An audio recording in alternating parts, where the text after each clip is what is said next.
Welcome to FTB Weekends. It is the 5th of August. Wow, we're already into August 2022. It's Friday night. It's 7:38 p.m. Eastern that we're recording this. Of course, this is going to show up Saturday morning. I'm Jason C. McLean. Welcome, as always, Dawn McSweeney. How's it going, Dawn? It's going well, sir. And yourself? Going Nobody quite ever well, but asks you how it's going, Jason. I ask myself all the time. No, I don't actually. I it's a little health. Okay, anyways, so speaking about how things are going, well, you and I just sort of finished our coverage of Just for Laughs, and so there's some other, we had our Oshiaga coverage. It doesn't mean festival season's over. There's Il Sonic going on right now. There's Lasso coming up. In the fall, there's Pop Montreal. There's also various other festivals. Pride Parade is next weekend. Pride is next weekend. Yes, that's this weekend. Yeah, but we're going to take a break in the middle of all this festival season. We've been focusing on the festivals. We're done. We're going to get back to the news. Yes. Yay, yay, yay. Okay, we're going to do a little rapid fire news thing with some of the items we've missed. Let's start off. Well, there's still wars going on, or almost wars in two places. Well, there's Ukraine, right? That's a war. It's still a war. And Zelensky's on the cover of Vogue, right? Well, the part that makes this crazy is how offended everybody was, and that there were people who were like, we don't need to send them money. He's on the cover of Vogue. Like, I don't think they understand how money works. And the fact that if they don't be on the cover of Vogue, everybody will forget about the war because people get, war tired. And they will stop paying any attention or sending anything to the Ukraine. So I don't understand why anybody's mad. Be on the cover of everything.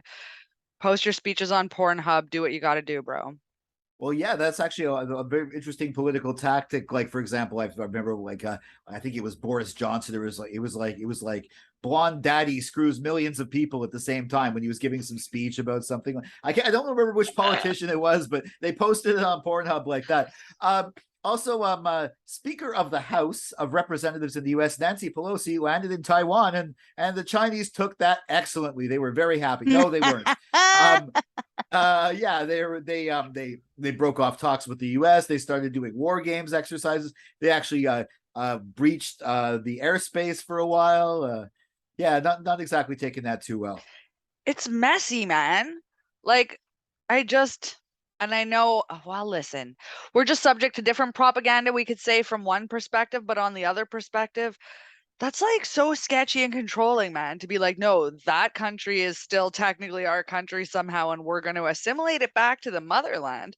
So we're just going to scare everybody away from it and try to isolate it until we could have it back. Yo, I remember the Game of Thrones stuff.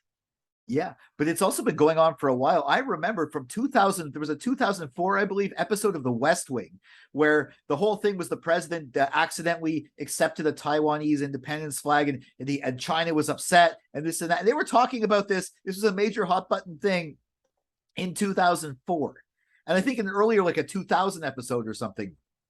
And I think that to a degree, we lose interest and don't look at what's going on and how that all works and all the protests in Asia associated with that, because I think we feel helpless about it and like, what are you going to do? Like, the Chinese government is a big, scary mammoth, and so I think that we just feel helpless and don't even think that there's a way around it.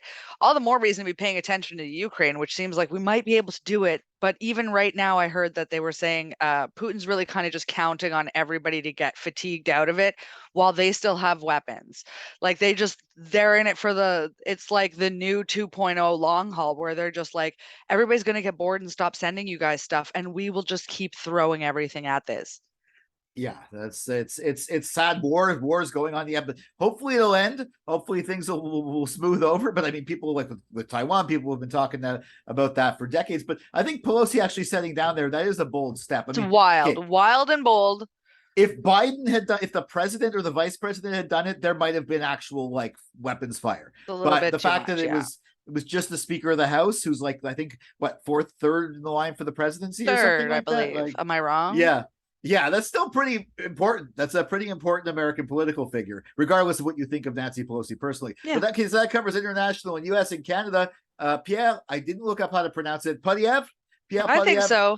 He's actually very close to becoming the Conservative Party leader. They had a final debate. He didn't show up. And I think Jean Charest said, you got to show up for, at least you got to show up. And I don't know. I mean, I think this is Trudeau's fantasy because Poilievre means another Trudeau majority because the right wing, Canada has right wingers, unfortunately, but they don't have as much political clout across with our political system as they do in, say, the States, where they can run entire states. And even the Trump base in the States is not the majority. Like, none of those conservatives had the charisma to win a prime ministership. No, but Charest did. Charest does. Charest, I hate this. I despise Charest, but he could have given Trudeau a run for his money. I don't believe so. He's a true blue. He's a progressive conservative. He's not like a reformer. Yeah. Regardless, speaking of the conservatives, though, because I don't believe they're a threat. In that regard, and really I feel like Quebec's election coming up in October, don't forget guys, is kind of a foregone depressing conclusion. So like I'm actually not too concerned about who gets in with the conservatives right now because I don't think that's a threat. But I am concerned about the conservatives who run and work at pharmacies in Saguenay, Quebec. Yeah. Okay. So I saw this story from a friend on Instagram, and I looked it up on CBC. Yeah, a pharmacist in Saguenay, Quebec, denied a woman she's 24 years old, denied a woman the morning after pill, which it's basically if you have intercourse and you think you might have accidentally got pregnant, it puts an end to that right away. So you don't end up ever having to get an abortion or anything like that. Oh, that's if your condom broke, there's a myriad of reasons where even if you're trying to, anyway. Yeah. I think most people know what it is. We just have to, in case you don't know, that's what we're talking about. On demand and without question. But a lot of people are trying to, in the States especially, reframe the morning after pill as some sort of pseudo abortion. And the fact of the matter is it's not. And Canada especially used to feel like a place that knew that. But now in Saguenay, Quebec, this pharmacist said he wouldn't provide it to her because it goes against his religious beliefs, which is super cool. Jean-Coutu says they can't do anything about him, but because I guess he's a franchisee or whatever. And he said it's not the first time he's denied this. And I just think it's really super interesting in a province that always wants to go on about how secular it is. That's okay. Well, apparently he was as long as he refers her to a different pharmacist, but in the Saguenay she eventually went to a different pharmacy. She had to take time off work. Yeah, it's kind of ridiculous. I'm angry. I understand that, all you could do in this case apparently is vote with your dollars, but it's just a reminder to, while we sit here and so often point the finger at other places and realize their foibles and put ourselves in comparison and on our high horses, that these fundamental rights or rights that we perceive as fundamental in our current modern society are always just a slip and slide away from being taken away from us. And we can't ever stop to be vigilant. We can't ever stop being vigilant against that. That's true. About what Jean-Coutu's responsibility is, I mean, for example, let's just take this kind of completely a different example. If I was, say, like fundamentally a vegetarian and I got a job working at McDonald's, would I be able, as a cashier at McDonald's, refuse to sell anyone anything but fries? No. So this guy, he's saying religious beliefs. He's representing the chain, the corporation. How can he refuse to do that? But what if he's a franchisee and he makes his McDonald's only serve the meatless products for McDonald's? Does every McDonald's they take his franchise away? I'm pretty sure they would not allow such a franchise to exist. Like, I mean, the same, or for example, a cashier who was like halal. Bigger than a cashier, though. That pharmacy cannot be a pharmacy without the pharmacist owner. The pharmacists are owners. And he said, wait, for another pharmacist, that means he actually has the morning after pill in stock, but he's refused to sell it to some people. Yes. I wonder if he refuses to sell it to everyone. Maybe if someone's older or something, maybe he asked her questions like what happened? Did they call, like, why are you promiscuous? I just love knowing that a man is gatekeeping women's bodies like that on such a level where we wouldn't know, except that she came out and said it, and that he had the gall to say it wasn't the first time he denied it, and he really doesn't see a problem with it. And let me also remind you, in case anybody was confused about my political standing again, that places like the Saguenay are the places that are going to vote for Legault, while we in Montreal have to abide by the decisions made by the people out there doing that. Yeah, exactly. Okay, so on that, let's go happy again. Let's just recap. I guess just for laughs, you had a good time, right? It was fantastic. My mind was blown. I've never seen so many comedy shows in such a short span of time. Everybody was fantastic. You saw one with your daughter last minute there. Saw Neil Brennan. It was her first ever comedy show. Can you believe? It's a heck of a starting point. She's now. I think she's kind of smitten now.